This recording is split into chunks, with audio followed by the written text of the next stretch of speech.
Siguro yung preparation for PLDT talagang, ah, dodoblehin namin. Pero number one is makapagpahinga kami ng maganda kasi medyo late ngayon.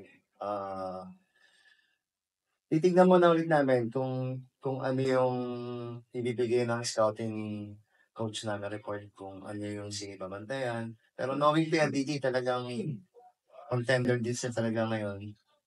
Siyempre nandiyan sila Davison. So, ready kami for PLDT. Yung winning streak, tsaka na lang muna namin isipin. One game at a time lang. Building on that, Gemma, yun na nabanggit mo, struggles, 19-game win streak. Ano lang, parang pakiramdam mo sa ngayon na parang nagpipeak ka or bumabalik ka dun sa dati mong laro sa ganito kabigat na 19-game win streak tumapa? Um, hindi pa po nagpipik. Wala pa po. Siguro ano talaga, yung mga struggles ko naman parang ito rin naman yung way para makita ko din kung ano yung kailangan i-improve. Hindi lang naman ako, pati yung team din. Kasi hindi lang naman din ako nag-struggle.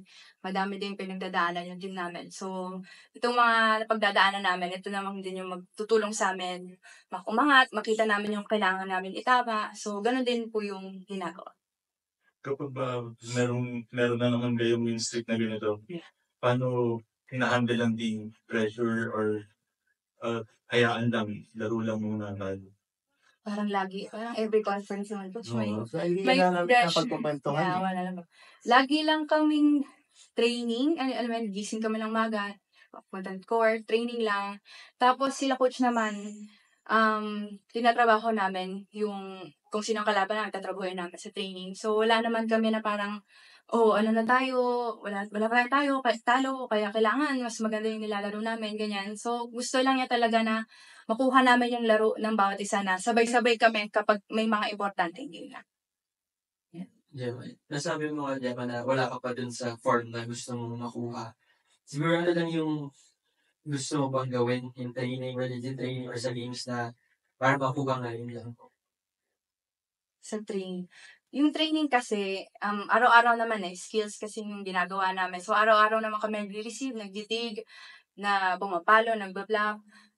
Pero kasi kung kalaban mo, yung self mo, ganyan. So, medyo talagang mahirapan ka. So, yun talaga yung wino-workout ko ngayon na talagang labanan ko ano yung mga negative na iniisip. And, actually naman yun nga, yung eto namang mga nafe-feel ko, eto rin naman yung magpapatatag sa akin.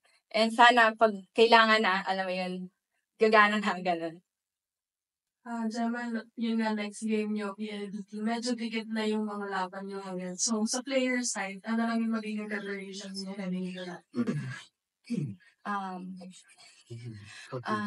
Um, well, etong last game namin, maganda na naging ganito yung laro. Well, hindi maganda kasi dapat kung kaya namin tapusin namin. Pero at least nakita lang namin na pag ganitong mga laro, kaya namin tapusin. So sana sa next game magawa namin. And yun nga, may mga adjustment pang gagawin si Coach. So hintayin namin tomorrow.